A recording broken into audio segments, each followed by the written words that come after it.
আসসালামু আলাইকুম। অ্যাডভোকেট ইউসুফ আলী আপনাদেরকে স্বাগত জানাচ্ছি আরও একটি নতুন এপিসোড। আজ আমরা যে বিষয়টি সম্পর্কে আলোচনা করব সেটি হচ্ছে নতুন কোম্পানি গঠন।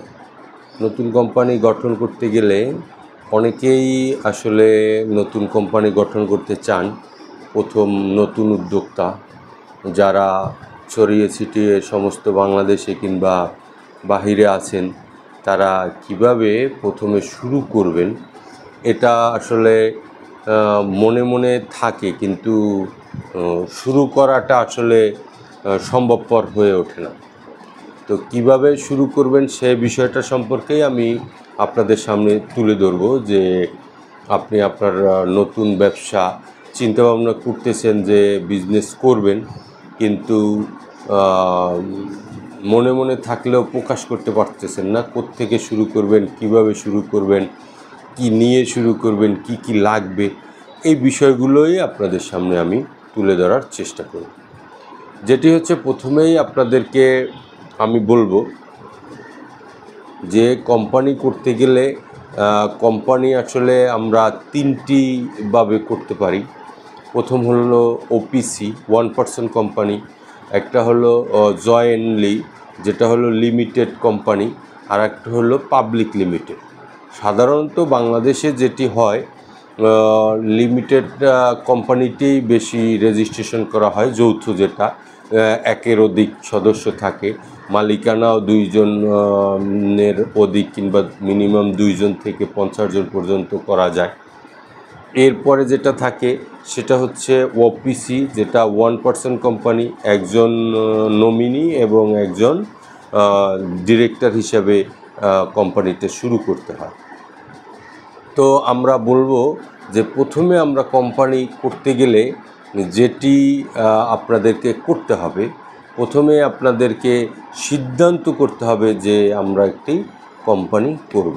এখন একের অধিক হলে প্রথমে আপনারা আপনাদের মধ্যে মিউচুয়াল করে একটি সুন্দর নাম নির্ধারণ করবেন যে আসলে কি নামে করবেন।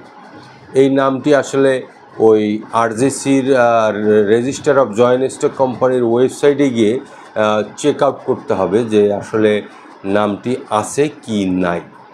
তো ওখানে আপনাদের সার্চ অপশনে গিয়ে চেক করে আপনারা যদি নিজেরা পারেন তো আলহামদুলিল্লাহ ভালো, আর যদি না পারেন সেক্ষেত্রে কোনো এক্সপার্টের সহায়তা নিতে পারেন, যে এই কাজের সাথে রিলেটেড কিংবা কাজ করে এমন কারো সাহায্য আপনারা নিতে পারেন কিংবা হেল্প নিতে পারেন। তো সেক্ষেত্রে নামটি আপনারা যাচাই করে দেখলেন আসলে পাওয়া যাবে কি না। এখন এটি আপনাদের মেমোরেন্ডাম রেডি করতে হবে। মেমোরেন্ডাম রেডি করে আসলে প্রথমে নাম সার্চিংয়ের পরে মেমোরেন্ডাম রেডি করতে হবে। এখন ব্যবসার উদ্দেশ্যটা কি হবে, আপনাদের বিজনেসের উদ্দেশ্য কী? যেমন কারো রিয়েল এস্টেটের বিজনেস, কারো দেখা গেল যে অ্যাগ্রো বিজনেস, কারো আছে আপনার গার্মেন্টসের বিজনেস। এই বিজনেস রিলেটেড ক্লোজগুলো, উদ্দেশ্যগুলো উল্লেখ করে আপনাদের পার্সোনাল ইনফরমেশন যেমন ভোটার আইডি, টিআইএন, এরপরে আপনাদের অ্যাড্রেস, বাবার নাম, মায়ের নাম, শেয়ার সংখ্যা, কার কী পজিশন, চেয়ারম্যান, ম্যানেজিং ডাইরেক্টর, এগুলো উল্লেখ করে সাধারণত মেমোরেন্ডামটা রেডি করতে হয়। এবং কার কী position, chairman, managing director, vice chairman, deputy managing director, এই পদগুলো উল্লেখ করে আপনাদেরকে মেমোরেন্ডামটা রেডি করতে হবে। মেমোরেন্ডাম রেডি হয়ে গেল। এখন মেমোরেন্ডামের ভিতরে আরও একটা বিষয় আছে, যেটা হলো কোরাম কতজনে হবে, এখানে ব্যাংক অ্যাকাউন্টকে পরিচালনা করবেন, এটা উল্লেখ করতে হয়।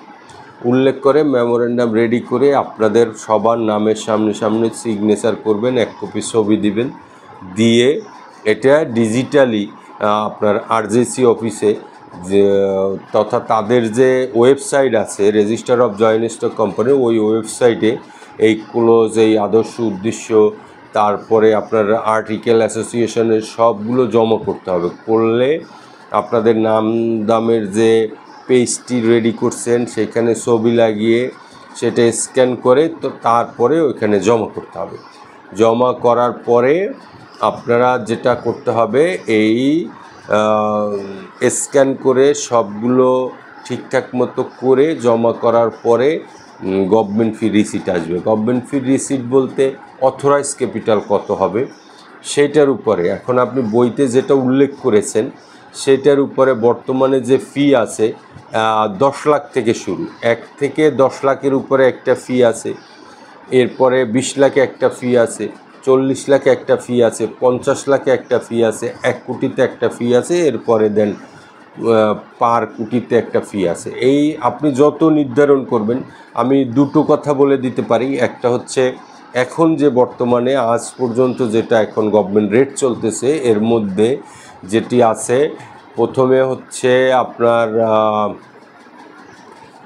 1 কোটিতে আছে আপনার গিয়া 47,158 টাকা গভর্নমেন্ট ফিস, এবং সর্বনিম্ন 10 লাখে আছে 16,003 টাকা। তো আপনি যেটাই অথরাইজ ক্যাপিটাল করেন ওইটার উপরে ফিটা প্রদান করতে হবে।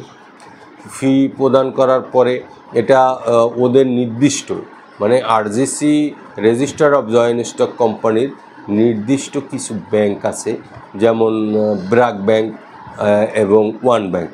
এই ব্যাংকের ওই ওয়েবসাইট থেকেই সম্পূর্ণ জমা করে ফেললে ওরা ব্যাংক রিসিট প্রোভাইড করে। ওই ব্যাংক রিসিট প্রিন্ট করে আপনি ব্যাংকে নিয়ে গেলে টাকাটা গভর্নমেন্ট ফিটা জমা করতে পারবেন। গভর্নমেন্ট ফিটা জমা করলে হয়তো কিছুক্ষণ ধৈর্য ধরলে 1 ঘন্টা হোক, 2 ঘন্টা হোক, 3 ঘন্টা হোক, এর মধ্যে এইটা রিসিভ হয়ে যাবে সব কিছু ঠিকঠাক মতো সাবমিট করার পরে। এইটা রিসিভ হইলে সংশ্লিষ্ট অফিসার, কোন অফিসারের কাছে এই ফাইলটি হোল্ড করবে তার নামটা দেখা যাবে ওইখানে সাবমিশন স্ট্যাটাস। তো আরজিসির ওয়েবসাইটেই সাবমিশন স্ট্যাটাস বলে একটি জায়গা আছে, এখানে আপনি সাবমিশন স্ট্যাটাসটা দেখতে পারবেন। সাবমিশন স্ট্যাটাসটা দেখে এরপরে আপনি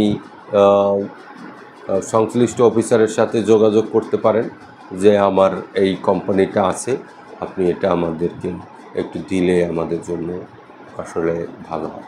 অটোমেটিক্যালি দেওয়ার কথা, যদি হয়তো তার কোনো ব্যস্ততা থাকতে পারে, যোগাযোগ করে আপনি এটা নিতে পারেন। নিলে আপনাদের যে ওয়েবসাইট থেকে যে কম্পিউটার কিংবা যে ইউজার আইডি ইউজ করে সাবমিট করা হয়েছে এই নতুন কোম্পানিটি, তো পাস হলে ওই কোম্পানিতেই ওই মেইলেই কোম্পানির certificate of incorporation, memorandum article এবং 12 ফর্ম, এই 3টি ডকুমেন্ট এসে পড়বে। এটি আপনি আপনার কাছে মেইলেও নিয়ে যেতে পারেন, আবার দেখা গেল যে প্রিন্ট করে হার্ড কপি করেও নিতে পারেন, এবং এই কপি দিয়েই আপনারা ট্রেড লাইসেন্স করবেন। ট্রেড লাইসেন্স করে এরপরে টিআইএন করবেন। টিআইএন এই নাম্বার রেজিস্ট্রেশন হয়ে গেলে টিআইএন নাম্বার পড়ে যাবে। টিআইএন নাম্বার আপনারা নিজেরা করতে পারেন, আবার যে এক্সপার্ট তারে দিয়েও করে নিতে পারেন।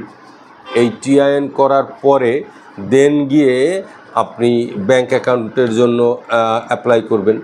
ব্যাংক অ্যাকাউন্টের জন্য যে কোনো ব্যাংক আপনাদের যেটা পছন্দ হয় আপনারা ডিরেক্টররা মিলে সিদ্ধান্ত করবেন, একটা রেজুলেশন দিতে হবে। ট্রেড লাইসেন্স, ইনকর্পোরেশন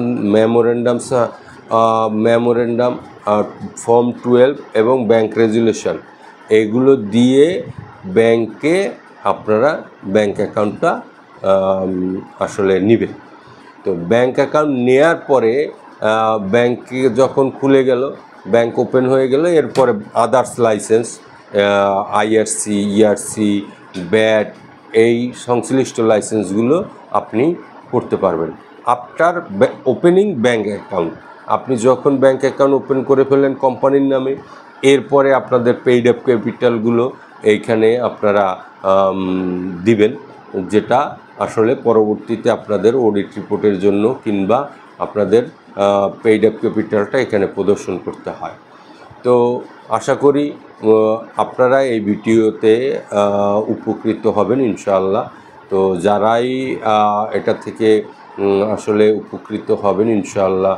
দোয়া রাখবেন আর আপনারা লাইভ সাবস্ক্রাইব করে আমাদের সাথে থাকবেন। আসসালামু আলাইকুম।